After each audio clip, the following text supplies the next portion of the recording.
여러분 안녕하십니까? 주간 종합뉴스입니다. 교육 경비 예산 미집행을 놓고 아산시와 시의회 간 갈등이 극에 달하고 있습니다. 교육 경비 예산을 원안대로 집행해달라며 15일간 천막 농성에 들어갔던 시의회는 박경기 시장의 고집과 불통만 확인하는 시간이었다며 더 이상의 협치는 없다고 선언했습니다. 보도에 김장섭 기자입니다. 제241회 아산시의회 임시회 제2차 본회의. 선거법 위반 혐의를 받고 있는 박경기 아산시장이 재판 준비를 이유로 불참한 가운데 시작부터 의원들은 교육경비 예산 미집행과 관련해 박 시장을 질타했습니다. 아무런 대안도 없이 교육 예산 미집행으로 교육의 기회를 박탈당한 아이들을 존중하지 않는 박경기 시장을 본 의원은 질타하지 않을 수 없습니다. 박 시장의 본회의 불참에 대해서도 지적이 이어졌습니다. 홍성표 의원은 박 시장이 당일 오전에 다른 일정은 소화하면서 37만 시민의 대의기관에서 열리는 본회의에 빠진 것은 의회와 시민을 경시하는 처사라며 의회에서 정식으로 박 시장에게 강력한 경고 조치를 해달라고 요청했습니다. 저희 본회의 10시에 시작하는 11시면 끝날 수 있는 본회의에는 참석을 못하시는 그런 부분이 박경기 시장님에게는 불통이다. 본인이 의회와 협의하려는 의지 자체가 없다. 또한 본회의를 마친 아산시 의원 전원은 성명서를 내고 아산시의 교육경비 예산 집행 중단에 대해 의회에서 15일간 집회를 하며 잘못된 결정을 바로잡을 수 있도록 시간을 줬음에도 고집과 불통만 확인했다며 비판 수위를 높였습니다. 이어 천막 농성 대신 행정에 대한 집중적인 감시와 견제를 예고했습니다. 37만 아산 시민을 대표하는 아산시의회의 요구를 끝끝내 묵살해버린 박경기 시장은 현 상황을 무겁게 받아들이길 바라며 신의를 저버린 시 집행부와 박경기를 비롯한 집행부와의 앞으로의 더 이상 협치는 없다. 불합리한 사업을 진행할 수 없다는 박경기 시장과 지방의회의 예산안 심의 의결권을 무시한 결정이라는 시의회의 대립이 극에 달하면서 협치 대신 갈등의 골만 깊어지고 있습니다. BTV 뉴스 김장섭입니다. 최근 열흘간의 일정으로 미국 해외 출장을 다녀온 최민호 세종시장이 출장 성과를 공유하는 기자간담회를 가졌는데요. 무엇보다 세종시에 앞서 버스 무료화에 나선 보스턴시와 워싱턴 DC 사례에 초점이 맞춰졌습니다. 김우순 기자의 보도입니다. 세종시의 대중교통 수송 분담률은 7%로 전국 광역시 평균인 15%의 절반 수준에 불과합니다. 대중교통보단 자가용 이용률이 압도적으로 높습니다. 특히 출퇴근 시간대 승용차로 인한 교통체증이 점차 가중되고 있는데 향후 도시가 커질수록 교통 상황은 점점 더 악화될 가능성이 큽니다. 세종시가 시내버스 무료화를 통해 대중교통 활성화를 도모하려는 이유이기도 합니다. 최민호 세종시장은 이러한 정책의 성공 가능성을 미국 출장을 통해 확인했다고 밝혔습니다. 미 동부 대표 도시인 보스턴시의 경우 1년 전 시내버스 무료화 제도를 시행한 이후 대중교통 수송 분담률이 5% 증가하고 교통체증이 개선되는 효과를 거뒀다며 보스턴시와 유사한 시책 도입 가능성을 내비쳤습니다. 전면적으로 일시에 확정적으로 시행하는 것보다 어떤 과도 기간을 두거나 시범 기간을 두거나 하는 그런 것들을 모색하는 것도 방법이겠다. 그것도 하나의 시사점으로. 또 미국 워싱턴 DC 역시 지난해 말 버스 요금 무료화 법안이 의회를 통과했고 오는 7월부터 전면 시행될 예정이라며 이들 두 도시와의 협력 방안을 적극 강구해 나가겠다고 강조했습니다. 그 워싱턴 DC의 교통 무료화에 관한 배경이나 만약에 우리가 도움이 될 만한 내용이 있으면 언제든지 와서 설명을 해주고 또 참여를 해주겠다. 이런 약속을 했습니다. 세종시가 전국 광역시도 최초로 시내버스 무료화를 추진 중인 가운데 관련 연구 용역 결과가 조만간 나올 것으로 보여 관심이 집중되고 있습니다. BTV 뉴스 김우순입니다. 세종시는 지난해 지방선거를 거치며 여소야대의 형국이 됐는데요. 최근 조례 제정 과정에서 집행부와 시의회가 각종 사안마다 충돌하며 기싸움을 하는 형국이 이어지고 있습니다. 소모적인 논쟁 대신 생산적인 논의가 필요하다는 지적입니다. 김우순 기자의 보도입니다. 최근 세종시에서 가장 뜨거운 감자가 되고 있는 출자 출연기관 운영에 관한 개정 조례안. 지난달 시의회 본회의를 통과했지만 시장의 거부권 행사로 지난주 다시 투표에 붙여졌고 국민의힘 소속 의원의 이탈표로 재가결이란 예상 밖 결론이 나왔습니다. 그러자 의회 내부에선 투표 절차상 하자 논란이 불거졌고 재투표 주장에 따른 행정소송 가능성까지 불거졌습니다. 행정소송을 할 거고요. 그다음에 또 가처분 신청까지 같이 해서 어쨌든 계속 소송을 할 겁니다. 이뿐만이 아닙니다. 최근 여러 조례 제정을 둘러싸고 집행부와 시의회가 사사건건 부딪히는 양상입니다. 세종시가 입법 예고한 문화재단 운영에 관한 조례 개정 조례안. 문화재단 안에 관광 전담 조직을 신설하고 세종시 문화관광재단으로 개편하고자 했지만 지난주 시의회 행정복지위원회에서 제동이 걸렸습니다. 5년간 80억 원에 가까운 예산이 투입됨에도 제대로 된 공감대 형성 절차 등이 없었다는 이유에서입니다. 위원님들과 심도 있게 논의한 결과 더 면밀한 검토가 필요하다고 판단됩니다. 이에 본위원회에서는 보류하기로 의견을 모았습니다. 이에 최민호 시장은 공감대 형성 과정을 거치도록 하겠다는 입장을 내놨지만 이것이 보류가 되면 이 관광 부분은 어떻게 해야 될 것인지 또 의회하고 또 대화를 계속해 나가겠습니다. 시청 내부에선 시의회를 향한 불만의 목소리가 나오고 있습니다. 또 시의회가 입법 예고한 다자녀 가정 입학 축하금 지원 조례안의 경우 조례의 지원액을 명시한 것을 두고선 집행부의 예산 편성권 침해 논란이 불거지기도 했습니다. 이 밖에 청소년의회 운영에 관한 조례안까지 각종 조례 제정을 둘러싸고 집행부와 시의회 그리고 여야 간 갈등과 잡음이 계속 이어지면서 서로 자중할 필요가 있다는 지적이 나오고 있습니다. 이렇게 소모적인 대결 구도는 중지를 해야 된다고 보는 거고 그렇다라고 한다면 생산적인 의견이라고 할 수 있는 실제로 조례를 만들 때 그 조례의 적용 대상들인 시민들의 의견을 어떻게 입법 예고 단계에서부터 담고 갈 것인가라고 하는 그런 생산적인 등등의 이야기들로 논의가 전환이 되어야 된다고 그렇게 생각을 합니다. 네. BTV 뉴스 김우순입니다.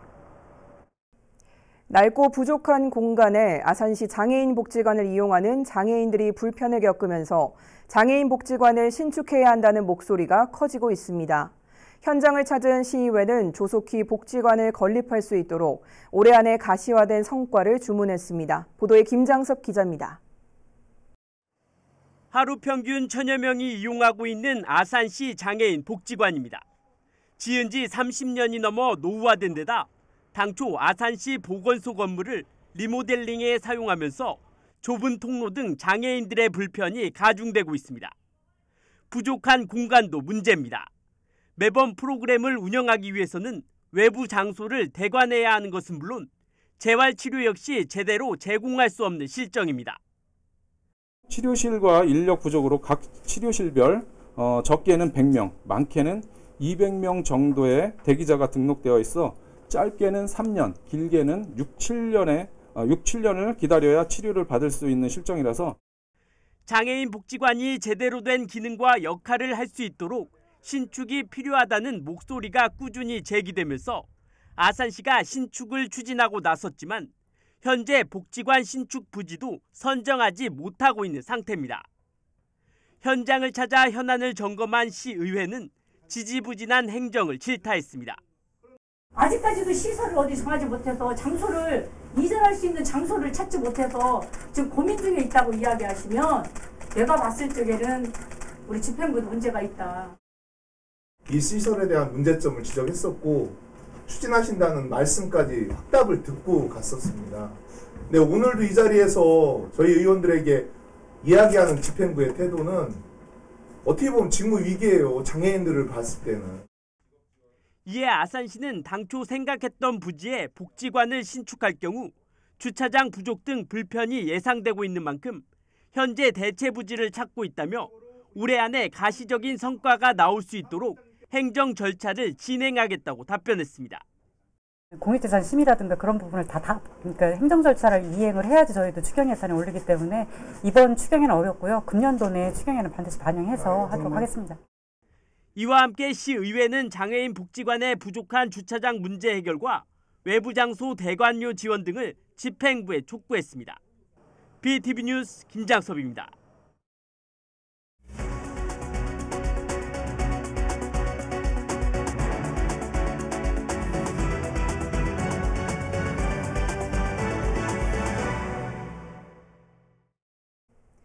충남도청 공무원의 실수로 100명의 개인정보가 담긴 파일이 유출됐습니다. 주민번호 13자리, 휴대폰 번호, 본적지 등이 누구나 볼 수 있는 인터넷상에 버젓이 열흘 동안이나 노출돼 있었습니다. 송용환 기자가 단독 보도합니다. 천안의 한 장애인단체 법인 설립과 관련해 충청남도 공무원이 생산한 공문서입니다. 이달 10일 행정안전부가 운영하는 정보공개 포털에 공개한 자료인데 로그인이나 별도의 정보공개 청구를 하지 않아도 누구나 열람하고 내려받을 수 있었습니다. 그러나 이 문서 중에는 법인단체 회원 100명의 개인정보가 담겨 있었습니다. 이름과 집 주소, 직업, 휴대폰 번호 등이 포함됐습니다. 심지어 임원 11명의 경우엔 주민등록번호 13자리와 본적지와 같은 민감한 정보까지 그대로 노출됐습니다. 담당 공무원은 습관적으로 문서의 공개 여부를 공개로 설정했다며 실수를 인정했습니다. 여기 저희가 원래 좀 번호 공개를 하는 차원에서 대국민 공개를 웬만하면 하라고 하시잖아요. 그래서 제가 습관이 되다 보니까 이렇게 한 건 같거든요.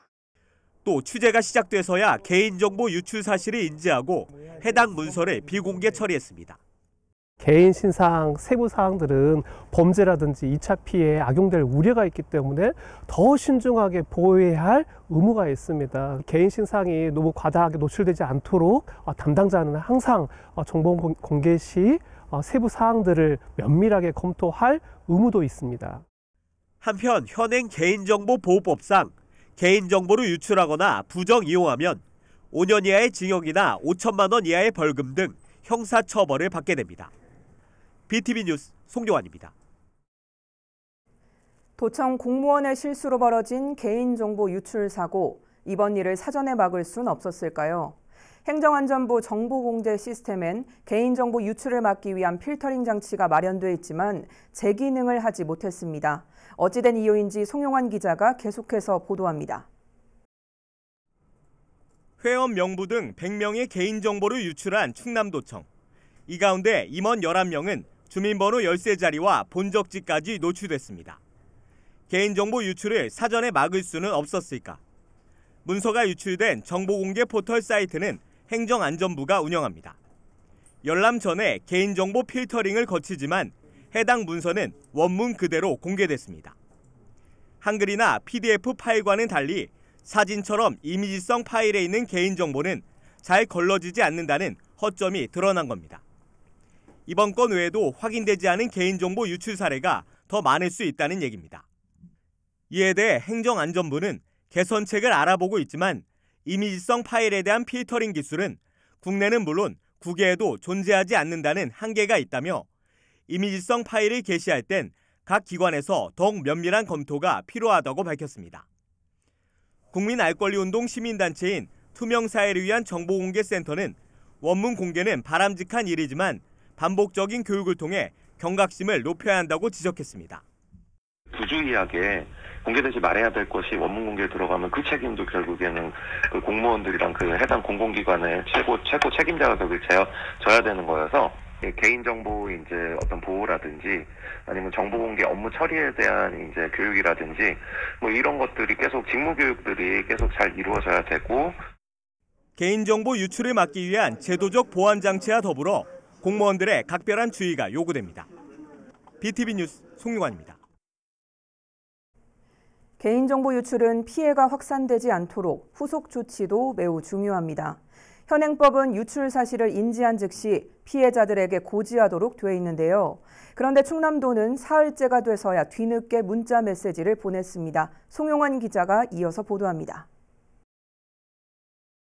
개인정보보호법 제34조입니다. 개인정보 처리자는 개인정보 유출 사실을 인지한 즉시 해당 정보 주체, 즉 피해자에게 피해 내용을 알리도록 하고 있습니다. 유출된 개인정보의 항목과 시점, 경위, 피해 최소화를 위한 방법, 대응 조치 등 고지해야 할 항목도 구체적으로 명시되어 있습니다. 이번 개인정보 유출 건을 충남도가 인지한 건 지난 20일. 도는 문제가 된 파일을 당일 비공개 처리하고 한국인터넷진흥원에 유출 사실을 신고했습니다.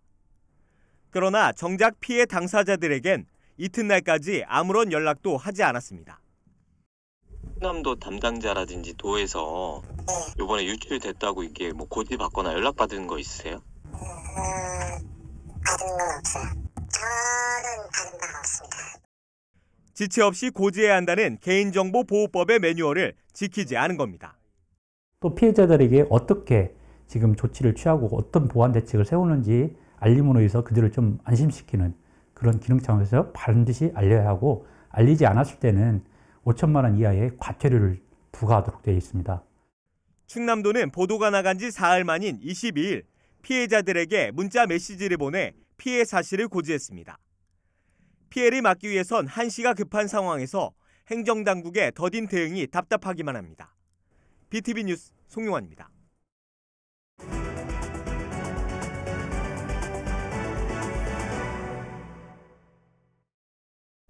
학생들의 진로교육 요람이자 세종시 지방행정타운에 들어설 마지막 공공청사가 될 창의 진로교육원이 준공됐습니다. 체험공간 조성 등을 거쳐 10월쯤 문을 열게 됩니다. 김우순 기자의 보도입니다. 세종시 교육청 바로 옆에 건립된 창의진로교육원이 위용을 드러냈습니다. 폭이 좁은 판을 비스듬히 일정 간격을 두고 배열하는 이른바 루버 디자인을 적용한 것이 특징입니다.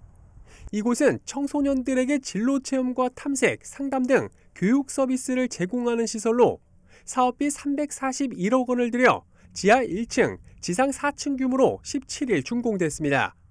지난 2020년 12월 착공한 지 2년 3개월여 만입니다. 당초 지난해 준공을 목표로 했지만 코로나19 등으로 일정이 다소 지연됐습니다. 세종시청과 교육청 등이 들어선 이곳 3생활권 지방행정타운에 건립된 사실상 마지막 공공청사이기도 합니다.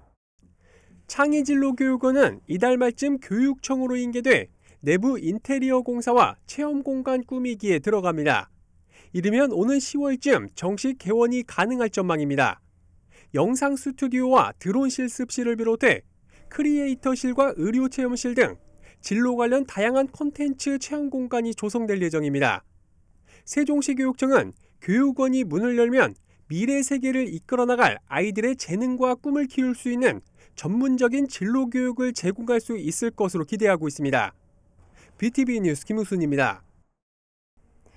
올해 개교한 아산배방 세교초등학교 주변 통학로를 개선해야 한다는 목소리가 나오고 있습니다.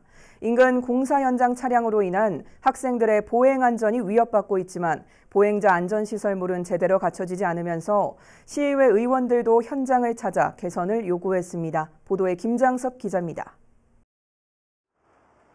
신라 아파트에서 세교초등학교로 가는 통학로입니다. 도시개발로 공사 차량들이 쉴 틈 없이 다니지만 이 지역 어린이 보호구역엔 과속 단속 카메라는 없습니다. 안전 펜스도 일부분만 설치돼 있고 안전 표지판 역시 부족한 상황. 학부모들의 불안도 날로 커지고 있습니다. 아이들은 지금 당장 학교를 다니고 있는데 먼저 협의가 안 되고 이제서야 또 협의를 해야 된다. 늘 이 문제 때문에 많이 힘들어지고 있거든요. 이 부분을 최대한 좀 빨리 잘 협의를 해주셔서. 이에 아산시 의회도 직접 현장을 방문하고 통학로 안전 확보를 요구하고 나섰습니다. 큰 대로에는 방범용 CCTV만 있고 어린이 보호구역임에도 불구하고 가속 CCTV는 없는 상황입니다. 그래서 이런 부분에 대해서는 좀 어떻게 계획을 하고 계신지 좀 여쭤보고 싶습니다. 이에 대해 아산시는 통학로 개선을 위해 현재 1억 6천만 원을 확보했다며 오는 5월까지 어린이 보호구역 개선을 위한 CC 설계를 마치고 차선 도색과 안전 펜스, 표지판 추가 설치 등 개선 공사를 8월까지 완료하겠다고 밝혔습니다. 지정차 CCTV를 단속 카메라를 현재 6월에 이 부분으로 이전할 예정에 있습니다. 5월에 설계를 완료해서 8월까지 준공 완료토록 하겠습니다. 아울러 시는 통학로 횡단보도 신호주기 개선과 학교 주변의 주차 공간을 확보할 수 있도록 관계 기관과 협의할 계획입니다. BTV 뉴스 김장섭입니다. 천안 나사렛대에 재학 중인 농아인 태권도 선수들이 이달 초 키르기스스탄에서 열린 국제대회에서 나란히 금메달을 따냈습니다. 장애를 딛고 세계 무대 도전장을 내민 두 선수를 송용환 기자가 만나봤습니다. 신오빠를 따라 9살에 태권도를 시작한 김다은 씨. 청각장애가 있어 듣는데 어려움이 있지만 친구들에게 수업 내용을 반복해서 물어보며 실력을 쌓았습니다. 일단 선수들은 말하는 것도 제가 이해 잘 못해가지고 그것도 그렇고 다시 들으려고 친구한테 동기한테 다시 들으려고 뭐라고 얘기했는지 물어보려고. 고등학교 2학년에 뒤늦게 태권도를 배운 김지원 씨는 대학에 들어와 시범단에서 품새로 종목을 바꿨습니다. 늦은 만큼 남들보다 몇 배의 노력을 더했습니다. 힘들었죠. 안 힘든 운동이 없으니까 이제 응원해주는 사람, 또 기도해주신 사람 많다 보니까 무조건 열심히 해야겠다 하는 생각에 이달 2일부터 4일까지 키르기즈스탄에서 열린 제1회 아시아 태평양 농아인 태권도 선수권 대회에서 잇따라 승전보가 전해졌습니다. 김다은 선수는 겨루기 46kg 이하 체급에서 금메달을, 김지원 선수는 품새 개인전과 혼성전에 출전해 금메달과 은메달 2개를 따냈습니다. 처음에는 지도하는데 또 선수들이 따라하는데 좀 어려움이 있었지만 꼭 참고 해줘서 아마 이번에 그렇게 좋은 결과가 나오지 않았나 그렇게 생각을 합니다. 두 선수의 목표는 이제 아시아를 넘어 세계 대회로 향해 있습니다. 내년에는 이제 세계 농아인 선수권 대회가 있는데 제가 이번에 아시아 대회보다 더 높은 대회거든요. 그래서 이번에는 좀 더 열심히 해가지고 내년에 세계 농아인 선수권 대회를 출전을 해서 금메달 따는 거를 목표로 두고 있습니다. 필리핀 메달 일단 따고 싶고 앞으로 열심히 해서 한생 일단은 선수 되고 싶습니다. BTV 뉴스 송용환입니다. 이상으로 주간 종합 뉴스를 마칩니다. 시청해주신 여러분 고맙습니다.